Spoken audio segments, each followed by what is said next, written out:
Good evening and welcome to the Guyana TV9 News Bulletin for today, Friday, November 21, 2025.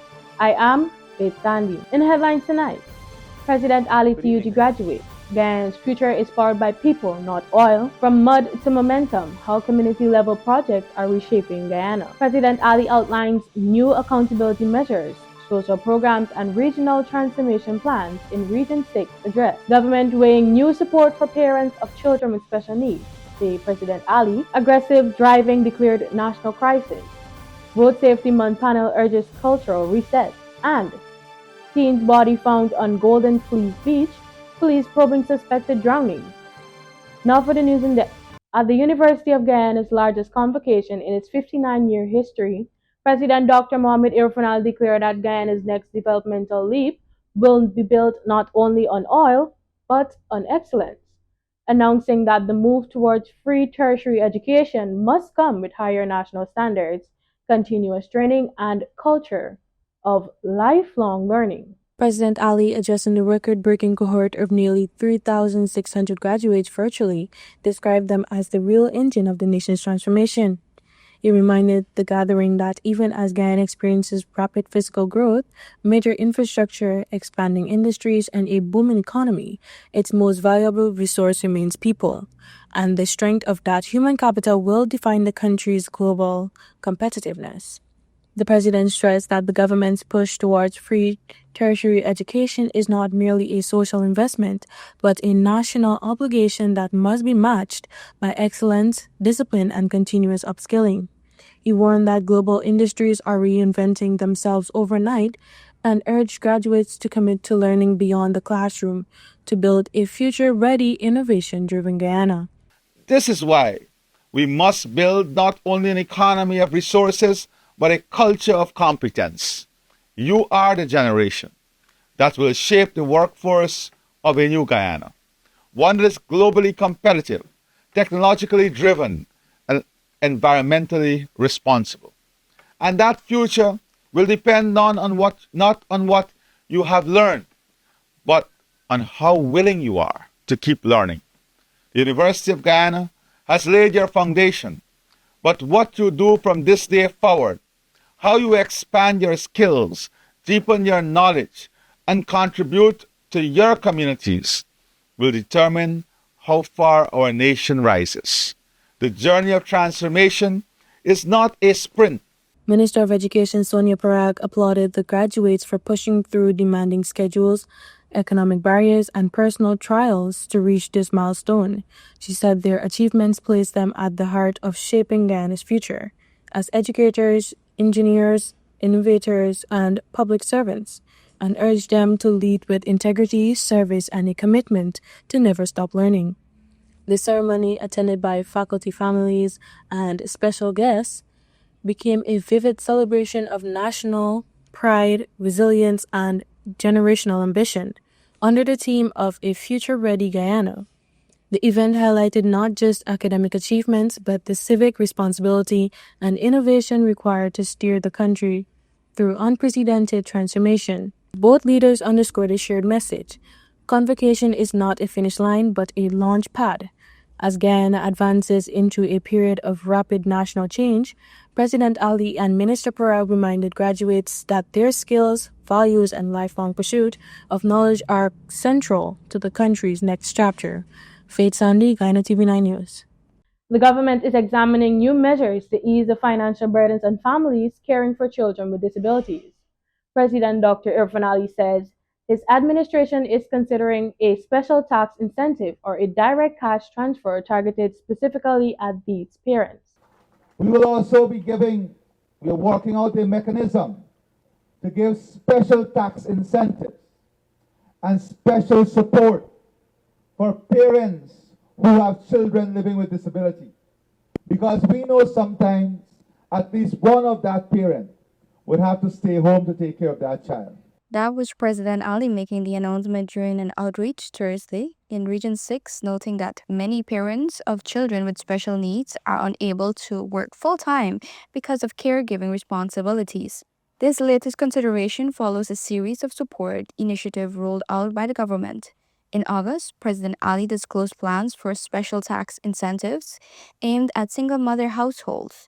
Additionally, families across the country are already benefiting from a tax measure that allows one parent to deduct $10,000 per month per child, amounting to an annual savings of $120,000 per child. And earlier this year, the administration launched a $100,000 one-off cash grant for every newborn Guyanese baby, retroactive to January 1, 2025. The president says the new proposal for parents of children with disabilities is part of a broader effort to strengthen family support and ensure that no child is left behind. So we want to have an incentive system that would also help that parent, either in tax incentive or direct transfer, so that those children can also be taken care of. Adana Dor, Ghana TV9 News. Police have launched an investigation following the tragic discovery of the body of 12-year-old Samir Singh of Golden Fleece, Essequibo Coast. The child reported missing on Thursday was found early Friday morning along the Golden Fleece foreshore by a relative conducting checks. Police processed the scene where the body was discovered face down on the sand about 150 feet from the coker. He was taken to the Saudi Public Hospital and pronounced dead on arrival.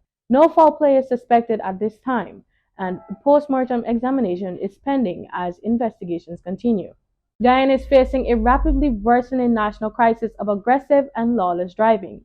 Inspector Richard Trotz warned on Thursday as he revealed that expanding road networks and rising vehicle numbers are fueling record-level speeding and fatal crashes. Speaking at the National Road Safety Month 2025 panel discussion titled Careful Driving Saves Lives, Inspector Richard Trutz delivered a stark and urgent warning. Guyana's roads are becoming more dangerous by the day, driven by a surge in reckless behavior that authorities can no longer ignore. Trutz said the crisis is not merely about road expansion or more vehicles, it reflects a deep cultural shift towards dangerous, impulsive driving where overtaking blindly, speeding, and ignoring basic traffic rules have become normalized. He stressed that too many road users refuse to follow the rules designed to protect them, calling the situation a serious threat to every family on Guyana's roads. Basic things. Right now, the traffic department, from analysis, we had found that motorcyclists are contributing to accidents or deaths on the roads daily because of a simple thing in nature. They don't remember the rules of the road. They ride in and out of traffic. They fail to wear their safety helmets.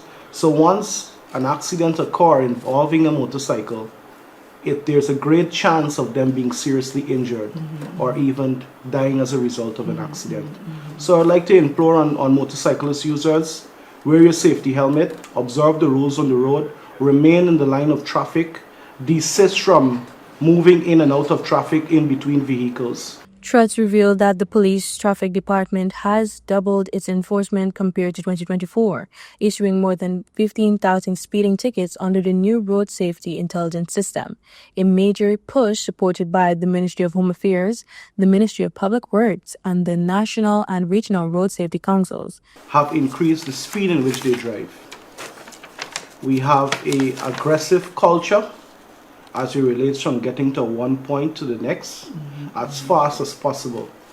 So the traffic department has engaged all citizens in collaboration with the road safety councils, not only the National Road Safety Council, but the regional road safety councils in each region and stakeholders to sensitize the public on the safe use of the road.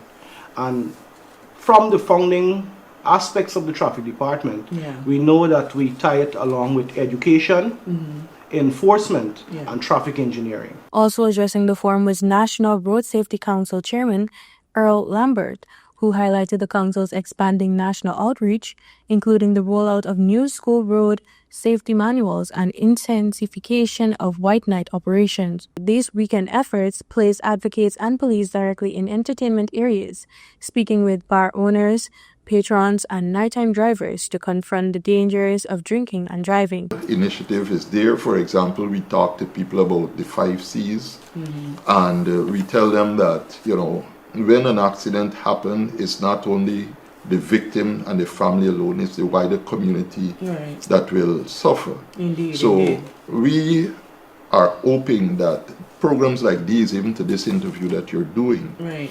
can reach citizens and can better enable them to prepare themselves to use the roads as they go out to do their various chores. So I can't really put a figure or a percentage to tell you how effective what we're doing thing, because you're using the road or you're on social media and you're still seeing lawlessness.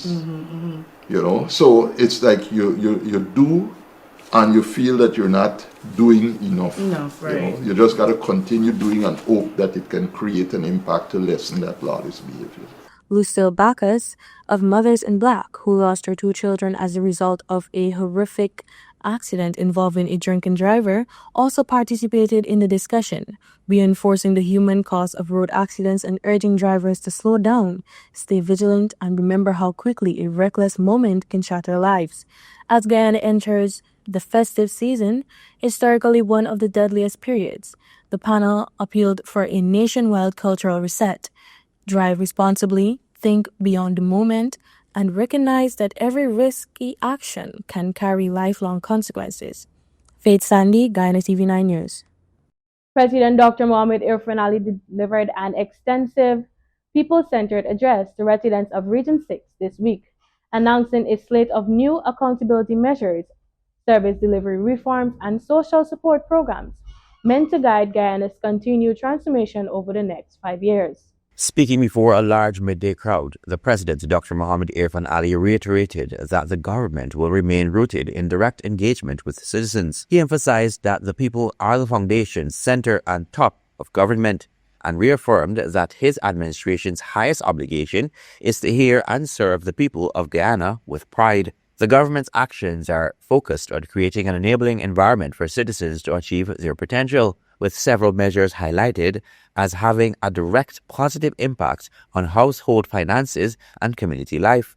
In a major governance shift, President Ali announced that full cabinet will operate from different administrative regions every month. Each 2-day rotation will include cabinet meetings, community outreach, and on-site problem solving. We are taking an approach to government in which we want people to be held accountable. We want performance indicators, not only to be there on paper, but to be there to measure the performance of those who are paid to provide public service. And if they cannot perform the service they're paid to do, then they will have to be removed from such service. There is no shortcut. President Ali outlined the development of a national technological backbone that will allow the government to track issues, assess public servants' performance, and boost transparency. Residents are encouraged to use online tools and mainstream platforms to access opportunities and information. Once we work in support of each other, we will build not only an economy and a country that we are proud of, but we will build a system that delivers consistently at the same level of service to the people of our country. But hear me now.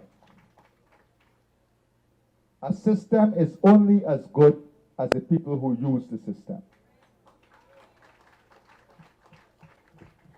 So we can have the best system, but if you still want to find a way to beat the system, or if your only intention is to find the back door or the side door, then you will be contributing to the problems we face.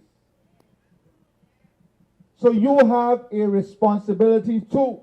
The president concluded with a call for citizens to match the government's efforts by fostering a sense of collective responsibility. Citizens must work within the system and resist the temptation to seek illegal shortcuts or pay bribes to bypass procedures, as the system is only as good as the people who use it, adding that the future transformation of the region requires not only physical investment, but also a matching transformation in mindset, in behavior, treatment of the environment, and treatment of one another.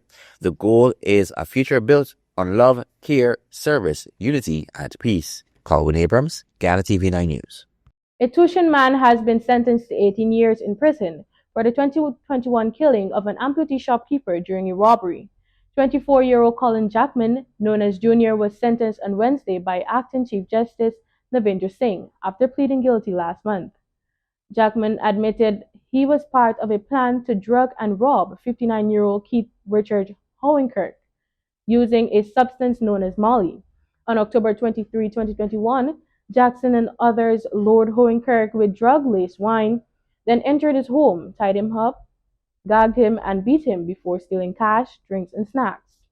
Hohenkirk was found bound and motionless the next morning. A post-mortem confirmed he died from blunt force trauma to the head and neck. Jackman was arrested 2 days later and confessed to his role in the attack. More news after this short break. Stay tuned. Guyana, Channel 9 is now Guide TV9, proudly under new management. We're building stronger with a balanced and open platform for all advertisers. Whether you're promoting a business, service, or event, your message belongs right here. So choose your spot, news, prime time, or anytime, and reach viewers across Guyana. With affordable rates and professional service, Guide TV9 is your partner in progress. So visit us at Lot 21A, Lamahar Street, Georgetown, in the Century 21 building, or call 600-5006 or 761-5006. Guyana TV9. New leadership, fresh outlook, real results. Celebrate Christmas the Guyanese way with 7 days of magic and adventure. Feel the streets come alive with lights, decor, and carols. Share in the delicious joy of favorites like pepper pot, black cake, and even ginger beer. Then explore Guyana's attractions, the majestic kite show, scenic tour on the Demerara Essequibo, and Mahaika rivers. 7 days, one unforgettable Christmas. Join us. Let's discover Guyana this Christmas.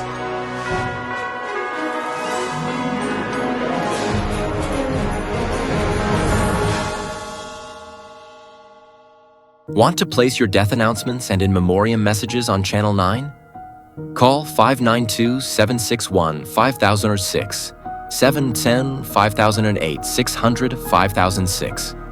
Or visit our office at Lot 85A Lamaha Street, Albertown, Georgetown, Century 21 building.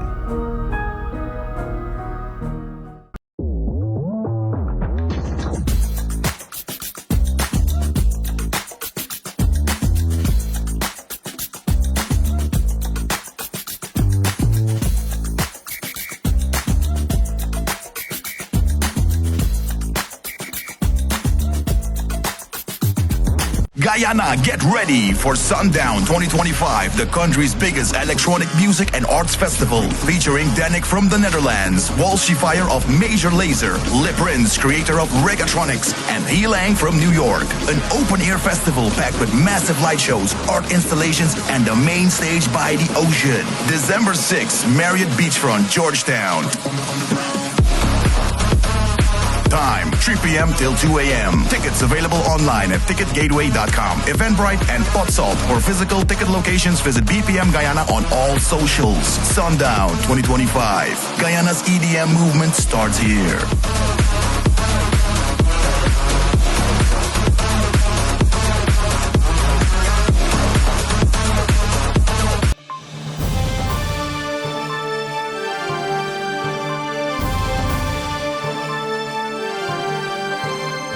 Welcome back. You're watching Guy TV9's News Bulletin. Guyana's landscape is changing not just through its major headline-grabbing projects, but in the quiet transformation of roads, villages, and daily life across the country. That was the message from Public Works Minister Bishop Juan Edgil during an appearance on the Starting Point podcast, where he reflected on what he called 5 years of unprecedented community upliftment. While the new Barajag-Liu-Demerara River Bridge often dominates national discussion, Minister Edgil stated that the true story of progress lies off the main highways and inside the communities that once felt forgotten. One such place is Cropwood Creek in Region 6. a community he described as having undergone dramatic change. Well, let me start with what really has made a difference in the lives of people. When the people from Crabwood Creek were able to come out of their yards and walk on a road to get to the main thoroughfares to go about their business, that is major. He recalled the conditions residents previously faced, conditions he said were almost unimaginable. Because some of them literally came out of the mud. The journey and the traversing there used to be knee-deep mud. You hold your shoes up in your hands. When you get out there, you wash your feet, put on your shoes, then you go to a clinic, you go to the post office, or you go to do your business. In all the grants in the Crabwood Creek area, we literally took people out of the mud. According to the minister, these upgrades exemplifies the government's wider commitment to making development inclusive, accessible, and felt at every level of society. HL also pointed to the ongoing progress across regions 2, 3, 4, 5, 6, and 10. While state-of-the-art highways have been a major achievement, he argued that the country's true developmental test happens after drivers turn off their highways and head into residential spaces. But when you turn off the highway to go to your home, you need a street or a road that wouldn't damage your car, would not cause you to be at the mechanic shop to change your CVs and bend tires and all the rest of it.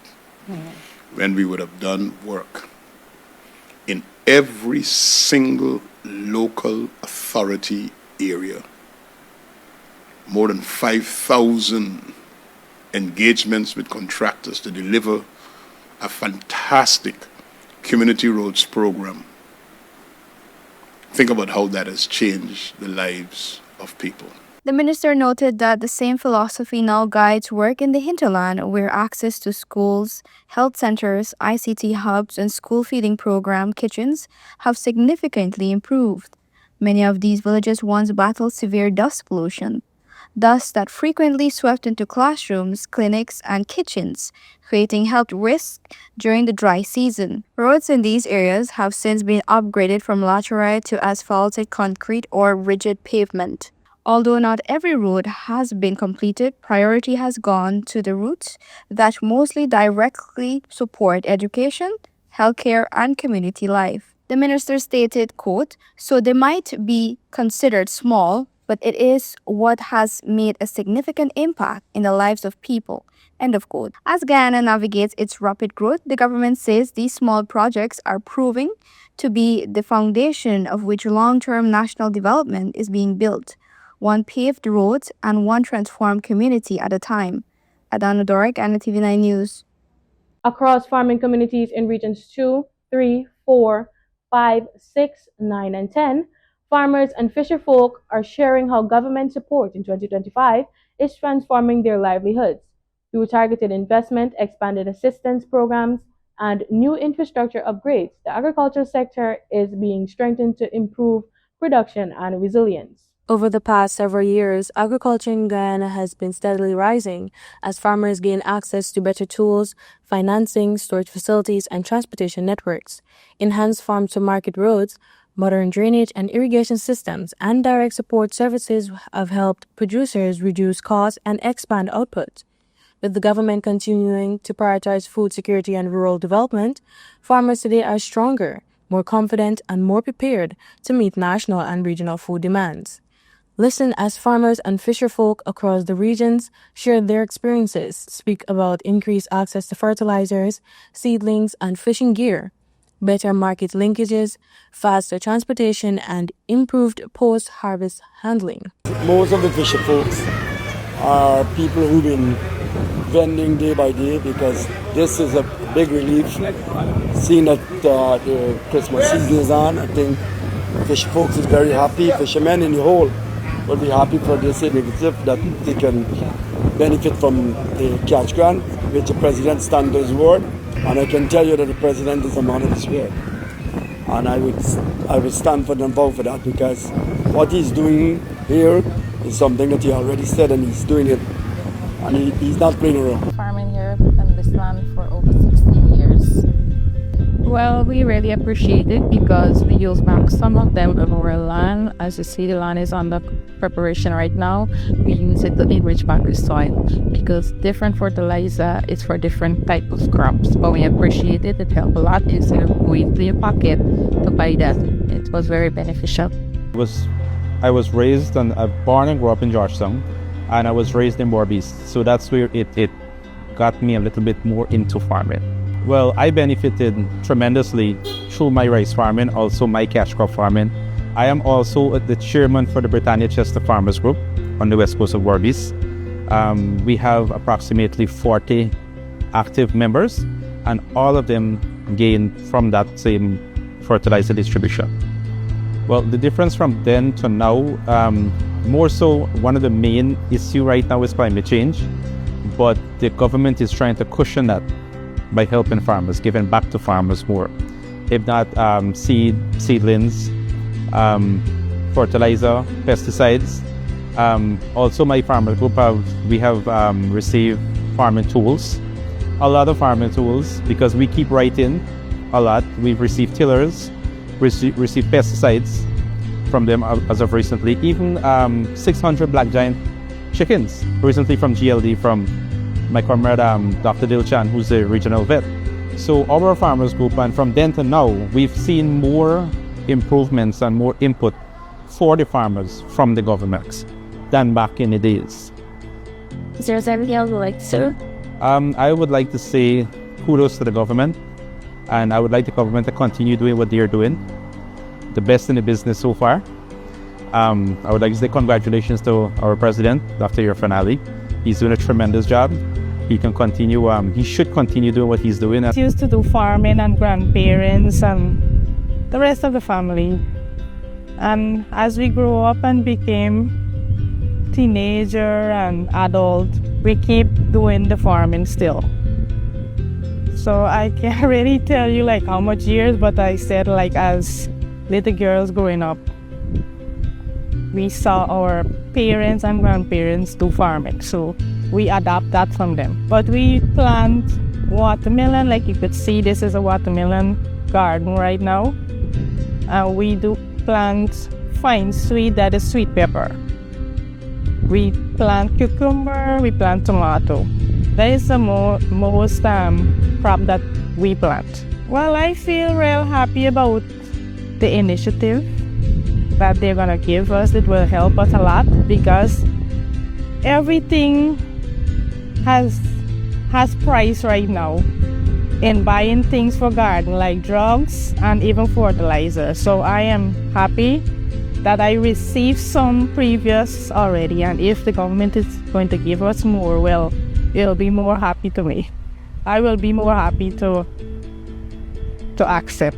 It will help the farm a lot because in doing farming you have to spend money, right? So it will Last crop.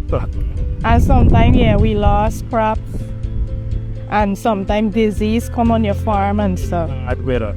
Yeah, and right now we had a very hard weather with the rain is not falling that much. So like past couple of days we had a little shower, so it was good for the garden. Offices in the official department, and I'm working so long, couple of years now, over 15 to 20 years. Really sometimes it's a gamble, you have to still, you go out at sea, sometimes you get a lot, sometimes you don't get at all. But still, you still have to go on working, and for what the government is doing, I think it's a very good initiative, and I think as for the fishermen, I think that is a great help for what they are getting, and I'm satisfied because I've already received a cash grant already, and I still work and I can't give up. You know, at least it would be a lot, something very good, because for the last, let me say about 4 or 5 months now, we've been getting a good catch or so. Sometimes you go out of the river, you really get something you get nothing at all. So this cash grant at least will come in to help me, or just gasoline and maybe for buy some more sane or so, so that I got. With greater opportunities ranging from training and modern technology to expanded export pathways, farmers are now positioned to boost yields, reduce losses, and supply more food across Guyana and the region. As agriculture continues to thrive, it strengthens national food security, builds climate resilience, and opens new doors for rural families to grow and prosper. Faith Sandy, Guyana TV9 News. President Dr. Irfan Ali has launched a blistering critique of the European Union Election Observation Mission final report on Guyana's 2025 elections, dismissing the document as shallow, misleading, and completely disconnected from the facts on the ground. In a firm address to the nation on Wednesday night, the president accused the EU team of relying on partisan complaints and weak analysis rather than objective assessment. Despite acknowledging that election day itself was peaceful, orderly, and professionally executed, Ali questioned the credibility and neutrality of several members of the EU's team, noting that individuals hired for the mission had clear political association that could have influenced the findings. He rejected the claim that the PPC benefited from incumbency advantage, arguing that the programs cited by the EU were long-standing commitments presented openly in the national budget and the party's 2020 to 2025 manifesto. That is governance, not advantage, he said. We kept our promises and we delivered. Incumbent has a duty and responsibility like any other country in the European Union. In the European Union, governments campaign on their delivery. Government campaign on their results. And these hospitals, these schools, these roads, the subsidy to our rice farmers, they were all results of the People's Progressive Party civic government. Is the report saying that incumbency, as part of incumbency, must not include campaigning and celebrating the successes of the government? What nonsense is that? The president also pushed back fiercely against accusations of media bias, pointing to statistics showing that many private outlets were overwhelmingly negative towards the government, some by as much as 80 to 90%. He cited the EU report for ignoring ongoing constitutional reform, campaign finance improvements, and updated election laws, now before the Reform Commission, calling the omission intellectually dishonest. Nowhere in the report point to the fact that there is an ongoing constitutional reform process. Nowhere. Now, media bias. And every time when you look at the report only sought to identify media biases by state-owned and private media heavily favor the ruling party. We have statistics to show that there are many private media entities that were 80% negative. While acknowledging the EU's correct observation that many polling stations need improved disability access, one issue the government has already addressed through a new building code, President Ali said the rest of the report showed inexperience and lacked depth. He emphasized that Ghana remains committed to transparency, international partnership, and strengthening its electoral process. He warned that future observers' reports must be grounded in evidence, not speculation. We will always welcome scrutiny, he said, but scrutiny must be fair, factual, and free from partisan influence. Colwyn Abrams, Ghana TV9 News. Turning to regional news. Jamaica is now facing an outbreak of leptospirosis in the aftermath of Hurricane Melissa. Health Minister Dr. Christopher Tufton says 6 suspected deaths have already been recorded. According to the minister, the current spike is far higher than the 2 to 21 cases seen over the past nearly 3 years. He says the outbreak is linked to conditions created by the hurricane, which increase the risk of people coming into contact with contaminated water and soil. Leptospirosis is usually spread through the urine or bodily fluids of infected animals. 8 parishes have confirmed or suspected cases so far: St. Anne, St. Mary, St. James, Hanover, Westmoreland, St. Elizabeth, St. Catherine, and Trelawney.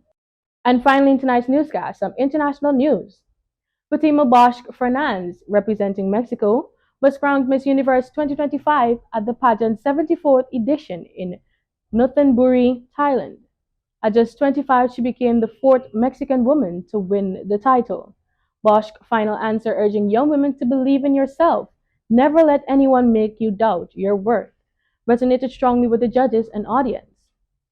Early in the competition, during a live stream session event, Thai pageant director publicly reprimanded Bosch, accusing her of refusing to join a promotional shoot, calling her a dumbhead. When Bosch spoke up in her defense, other contestants, including the outgoing Miss Universe, walked out in solidarity. He later apologized, but Bosch's response and the mass walkout became one of the defining moments of this year's pageant. On Tuesday evening, armed gunmen attacked Christ Apostolic Church in Ruku, Kwara State, Nigeria, abducting 38 worshippers during a live service and killing at least two, a church official said. The kidnappers are demanding 100 million naira, around 69,000 US dollars, per person. The abductees aged 7 to 64 include 30 women.